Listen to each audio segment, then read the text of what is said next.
जी, अस्सलाम वालेकुम dear students, कैसे हैं आप? आज का हमारा जो टॉपिक है वो एटॉमिक रेडियस पे है। आज हम ये देखेंगे कि एटॉमिक रेडियस क्या है और इसका जो यूनिट है वो कौन सा है और इसके पीरियोडिक टेबल में ट्रेंड्स क्या हैं, मींस के इसका ग्रुप में क्या ट्रेंड होता है टॉप टू बॉटम और इसका पीरियड में लेफ्ट टू राइट क्या ट्रेंड होता है। तो आइए अपने लेक्चर का आगाज़ करते हैं। डियर स्टूडेंट्स, जैसा कि आपके इल्म में है कि जो एटम है ये बहुत ही स्मॉलेस्ट पार्टिकल ऑफ मैटर होता है और बहुत ही स्मॉलेस्ट माइक्रोस्कोप की मदद से नज़र आते हैं। विदाउट माइक्रोस्कोप इनको देखना मुश्किल होता है। तो याद रखिएगा डियर स्टूडेंट, इतने स्मॉलेस्ट चीज़ का जो साइज होता है, जो रेडियस होता है, वो आमतौर पर फाइंड करना बहुत मुश्किल होता है। तो फिर और दूसरा, एटम का जो स्फेरिकल शेप है उसका तयन करना भी कदरे डिफ़िकल्ट होता है। वजह क्या है कि एटम का साइज बहुत ही छोटा है। अब जब हम एटम के रेडियस की बात करते हैं तो आमतौर पर आपको पता है कि एटम जो है वो बहुत छोटा है और एक एटम का रेडियस फाइंड करना मुश्किल है। तो आमतौर पर हम क्या करते हैं कि हम जब एटम्स के रेडियस को फाइंड करते हैं तो एटम्स आमतौर पर क्योंकि कंबाइंड स्टेट में होते हैं, मिले हुए होते हैं, जुड़े हुए होते हैं, तो इस वजह से जब हम एटम का रेडियस या साइज फाइंड करना चाहते हैं तो साइज निकालने के लिए हमें उसके रेडियस का पता होना चाहिए। तो एटम का साइज उस वक्त पता चलेगा जब हमें एटम का रेडियस मालूम होगा, क्योंकि एटम के बारे में यही एक ख्याल है कि इसकी जो शेप है वो स्फेरिकल होती है और स्फेरिकल ऑब्जेक्ट्स के अगर साइजेस मालूम करने हों तो उनके डायमीटर्स की ज़रूरत होती है और अगर डायमीटर्स मालूम करना हो डियर स्टूडेंट्स तो फिर उसके रेडियस की ज़रूरत होती है। तो अब जो एटम होता है आमतौर पर जब हम इसका रेडियस फाइंड करते हैं डियर स्टूडेंट्स तो हम फिर तो दो एटम है आमतौर पर हम, क्योंकि वो कंबाइन हालत में होते हैं एटम, और दो एटम ले लेते हैं। दो एटमों का जब हम एवरेज जो है वो रेडियस निकालते हैं तो वो जो रेडियस होता है आमतौर पर डियर स्टूडेंट्स वो ज़्यादा एक्यूरेट होता है, बजाय इसके कि हम एक एटम का जो रेडियस है उसको कैलकुलेट करें। तो हम दो एटम्स को जो सिमिलर शेप के हों, एक साइज के हों, उनको हम आपस में एक दूसरे के साथ जोड़ देते हैं और जोड़ने के बाद क्या करते हैं, उनके जो न्यूक्लियाई होते हैं उनके डिस्टेंस, टोटल डिस्टेंस लेके फिर उसका हाफ कर लेते हैं और वो जो हाफ डिस्टेंस बनता है डियर स्टूडेंट्स वही उस एटम का रेडियस होता है। और फिर हम रेडियस को जब डबल करते हैं तो इससे डायमीटर आता है और डायमीटर से किसी भी सर्कल का जो है वो साइज फाइंड किया जाता है। तो डियर स्टूडेंट्स, अब इसकी डेफिनेशन जो हमारे पास है वो ये है कि half of the distance between the nucleus का प्लूरल है, nuclei of two bonded atoms. Two bonded atoms हैं, सिमिलर एटम्स हैं, एक जैसे एटम। ये नहीं हो सकता कि एक एटम बड़े साइज का हो दूसरा छोटे साइज का हो, नहीं, हमने दो एक जैसे एटम्स जो है और आपस में जुड़े हुए भी होने चाहिए, उनके दरमियान में गैप भी नहीं होना चाहिए। उनका क्या लेंगे हम, डिस्टेंस लेंगे, हाफ डिस्टेंस लेंगे, तो हमारे पास जो है वो उस एटम का रेडियस जो है वो आ जाएगा। जैसा कि यहाँ पर मैंने एग्जांपल्स आपको दी हैं, हमारे पास जो आमतौर पर ये दो एटम है और ये फर्ज करें कार्बन के एटम है। अब जो कार्बन के दो एटम हैं वो आपस में एक दूसरे के साथ जुड़े हुए हैं स्टूडेंट्स। अब इनके जो न्यूक्लियाई हैं ये वाले, इनके दरमियान जो टोटल डिस्टेंस है वो 154 पिकोमीटर है। पिकोमीटर यूनिट है आमतौर पर एटॉमिक रेडियस को कैलकुलेट करने का, बहुत ही स्मॉलेस्ट यूनिट है। और वजह यह है कि हम जिस चीज का रेडियस कैलकुलेट कर रहे हैं वो भी बहुत स्मॉलेस्ट है, माइक्रोस्कोपिक है, तो इसलिए हम कोई बड़ा जो है वो आमतौर पर यूनिट मीटर या किलोमीटर वाला तो नहीं यूज कर सकते क्योंकि ये स्मॉलेस्ट है। इस वजह से हम इसके लिए यूनिट यूज करेंगे डियर स्टूडेंट्स, वो भी बहुत ही स्मॉलेस्ट यूनिट यूज करेंगे। अब ये दो कार्बन एटम्स हैं और दो कार्बन एटम्स के ये न्यूक्लियाई हैं, न्यूक्लियाई के दरमियान जो एस्टिमेटेड डिस्टेंस होता है डियर स्टूडेंट्स वो 154 पिकोमीटर होता है। अब 154 पिकोमीटर डिस्टेंस है, इस डिस्टेंस का अगर हम हाफ कर ले यहाँ पर तो हमारे पास जो हाफ डिस्टेंस आएगा डियर स्टूडेंट्स वो ये बनेगा, और वो बनेगा एक तरफ 77 पिकोमीटर होगा और दूसरे का भी क्या होगा 77 पिकोमीटर होगा। इसका मतलब ये होगा कि हमारे पास जो एक एटम का रेडियस बनता है वो 77 पिकोमीटर है, दूसरे का भी डेफिनेटली जो रेडियस बनेगा वो 77 पिकोमीटर बनेगा डियर स्टूडेंट्स। तो यूं हम दो कार्बन एटम्स जो हैं उनके जो है वो रेडियस कैलकुलेट कर सकते हैं। अब रेडियस में यहाँ पर मैंने बताया आपको कि जो यूनिट हम यूज कर रहे हैं वो पिकोमीटर। आमतौर पर 3 यूनिट्स जो हैं वो यूज किए जा सकते हैं। नैनोमीटर जो कि आपको मालूम है कि बहुत ही स्मॉलेस्ट ये भी यूनिट होता है 10⁻⁹ मीटर इक्वल टू, और पिकोमीटर 10⁻⁻12 मीटर के इक्वल होता है, जो कि हम यहाँ यूज भी कर रहे हैं। और एक और यूनिट भी हम इस्तेमाल करते हैं जिसको एंगस्टन कहते हैं। एंगस्टन डियर स्टूडेंट्स ये 10⁻⁻10 मीटर के इक्वल होता है। तो ये एंगस्टन भी जो है वो स्मॉलेस्ट यूनिट है और ये भी एटम के साइजेस की कैलकुलेशन में इस्तेमाल किया जा सकता है। डियर स्टूडेंट्स अब अगली बात ये होती है आमतौर पर कि आपको ये बताना होता है कि जो एटॉमिक रेडियस है उसका पीरियोडिक टेबल के अंदर क्या ट्रेंड है। ये स्टूडेंट्स याद रखें, पीरियोडिक टेबल में जब हम बात करते हैं ट्रेंड्स की, तो उसके लिए हम जब भी पीरियोडिक प्रॉपर्टीज का जिक्र करते हैं जिसमें एटॉमिक रेडियस है, आयनाइजेशन एनर्जी है, इलेक्ट्रॉन एफिनिटी है, इलेक्ट्रोनेगेटिविटी है, या फिर शील्डिंग इफेक्ट है, ये वो प्रॉपर्टीज हैं जो आमतौर पर एटम्स के अंदर एक पीरियोडिक टेबल में जो है वो एलिमेंट्स की फाइंड की जाती हैं। और यही वो प्रॉपर्टीज हैं जिनके बारे में हम कहते हैं कि इनके अंदर पीरियोडिसिटी होती है। पीरियोडिसिटी का मतलब ये होता है कि repetition of properties after regular intervals होती हैं। अब अगर हम बात करते हैं कि ये जो है वो एटॉमिक साइज जो है या एटॉमिक रेडियस जो है उसका पीरियड में क्या ट्रेंड है, तो पीरियड में ट्रेंड जब हम देखेंगे तो हम उसको लेफ्ट टू राइट देखेंगे। और लेफ्ट टू राइट जब आपने ट्रेंड देखना तो उसमें दो फैक्टर आपने देखने होते हैं। एक तो आपने ट्रेंड बताना होता है कि ये इंक्रीज करता है या डिक्रीज करता है, दूसरा आपने उसकी रीजंस बतानी होती हैं कि ऐसा क्यों होता है। तो डियर स्टूडेंट्स जब हम पीरियड में बात करते हैं तो पीरियड में ये कहा जाता है कि in period it decreases in a period from left to right. ये पीरियड में जो है वो लेफ्ट टू राइट डिक्रीज होता है। जैसा कि यहाँ डायग्राम में भी आपको नजर आ रहा है, ये जो लिथियम है ये बड़े साइज का है, इसकी जो साइज है रेडियस वो 152 पिकोमीटर है। फिर ब्रिलियम है जो 113 पिकोमीटर का है। फिर बोरॉन है जो 88 पिकोमीटर का है। कार्बन है जो 77 पिकोमीटर का है, अभी हमने इसको कैलकुलेट भी किया स्टूडेंट्स। फिर हमारे पास नाइट्रोजन है जो हमारे पास है 75 पिकोमीटर है।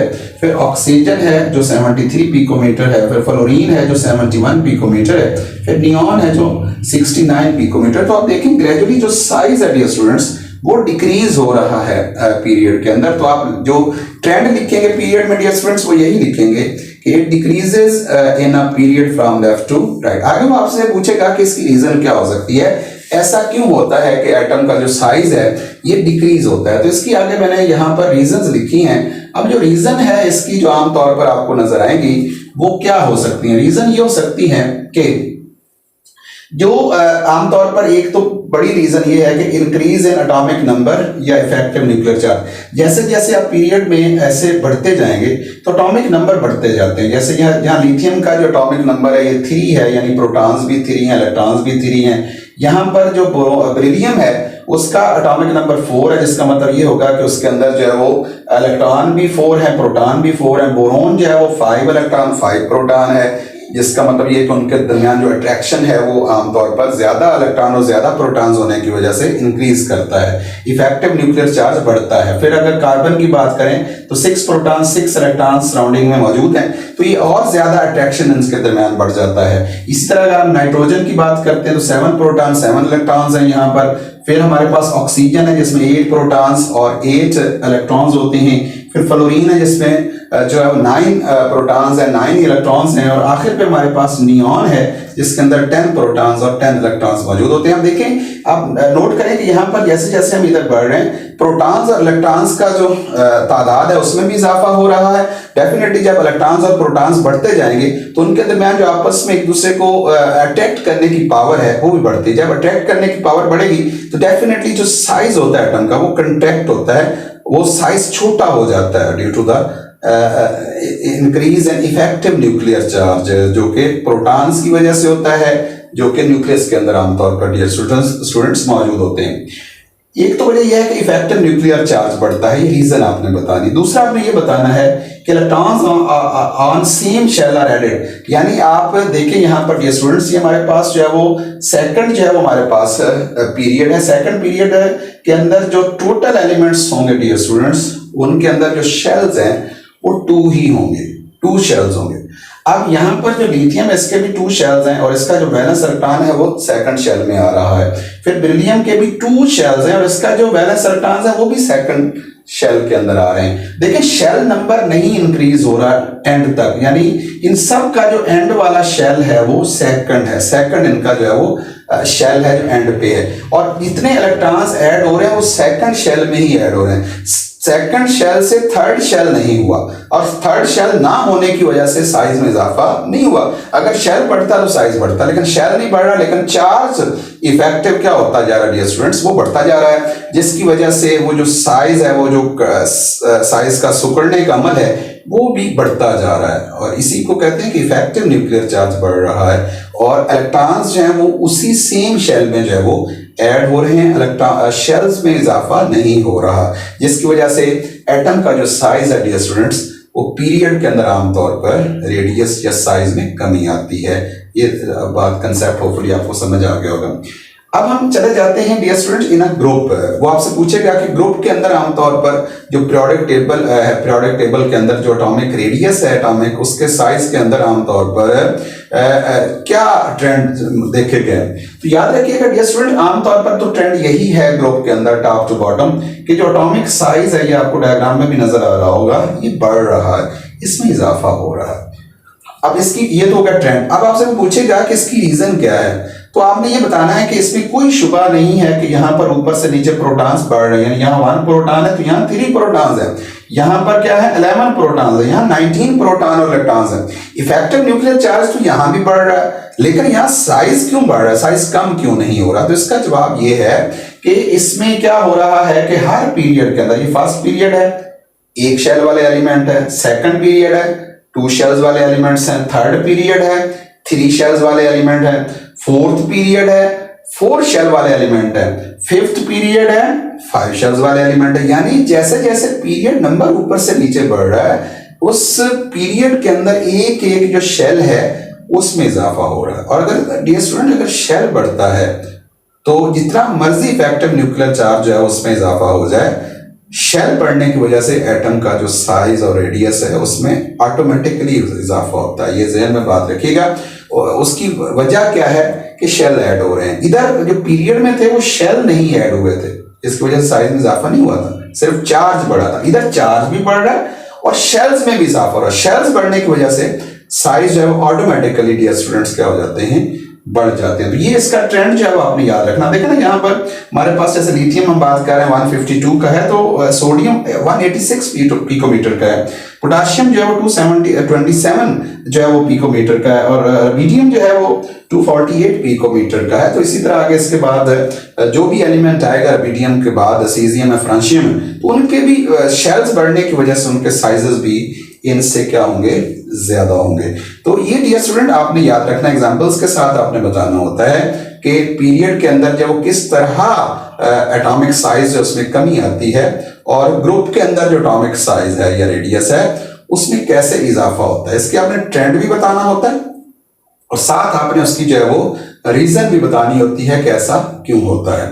डियर स्टूडेंट्स, अब हम दोबारा इसको सम अप कर लेते हैं अपने लेक्चर को। हमने कहा था कि जो एटॉमिक रेडियस है वो आमतौर पर 2 सिमिलर एटम्स जो होते हैं वो आपस में जुड़े हुए जो होते हैं, उनके जो न्यूक्लियाई होते हैं, उन न्यूक्लियाई का जब हम डिस्टेंस टोटल लेते हैं और डिस्टेंस का हम हाफ कर लेते हैं, तो जो हाफ होता है वो आमतौर पर एटॉमिक रेडियस कहलाता है। और रेडियस से हमें डायमीटर का पता चलता है, डायमीटर से किसी भी एटम का जो है वो साइज मालूम करने में हमें मदद मिलती है। अब इसके यूनिट मैंने बता दिया, 3 है, नैनोमीटर, पिको है, एंगस्ट्रॉम है। फिर इसके ट्रेंड्स की हमने बात की, तो पीरियड में हमने कहा है कि जो एटॉमिक रेडियस या साइज है उसमें कमी आती है, और कमी आने की मैंने यहाँ पर रीजंस बताई हैं। और रीजन यही है कि जो आमतौर पर पीरियड है उसमें इफेक्टिव न्यूक्लियर चार्ज जो है वो बढ़ता है, और जो इलेक्ट्रॉन्स होते हैं वो सेम शेल के अंदर ऐड होते हैं। यानी अगर सेकंड पीरियड है तो उसके जो इलेक्ट्रॉन्स होंगे वो सेकंड पीरियड के अंदर सेकंड शेल में ही ऐड होंगे, शुरू से लेकर एंड तक, जिसकी वजह से साइज जो है वो कंट्रैक्ट होता जाएगा। और ग्रुप के अंदर हमने कहा है कि जो एटॉमिक रेडियस होता है आमतौर पर वो इंक्रीज करता है टॉप टू बॉटम।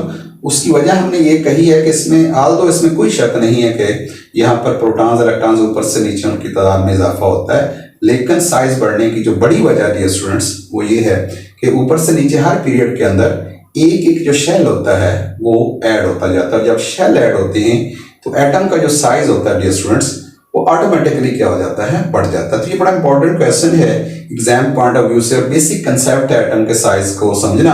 अगर आप एटम का साइज आसानी से समझ लेते हैं, उसके अंदर कैसे ट्रेंड्स आते हैं, तो आपको बाकी जो प्रॉपर्टीज होती हैं पीरियोडिक टेबल के अंदर एलिमेंट्स की, उनको समझने में काफ़ी जो है वो मदद मिलती है। इंशाल्लाह नेक्स्ट लेक्चर जो हमारा होगा वो शील्डिंग इफेक्ट के ऊपर होगा। शील्डिंग इफेक्ट क्या होता है, उसके पीरियोडिक टेबल के अंदर जो है वो ट्रेंड्स क्या होते हैं, और वो भी बड़ा इंपॉर्टेंट क्वेश्चन है इंशाल्लाह। और नेक्स्ट वीडियो के अंदर हम उसको लेकर के आपके सामने हाजिर होंगे। उस वक्त तक खुश रहिएगा, दुआओं में याद रखिएगा। अल्लाह हाफिज।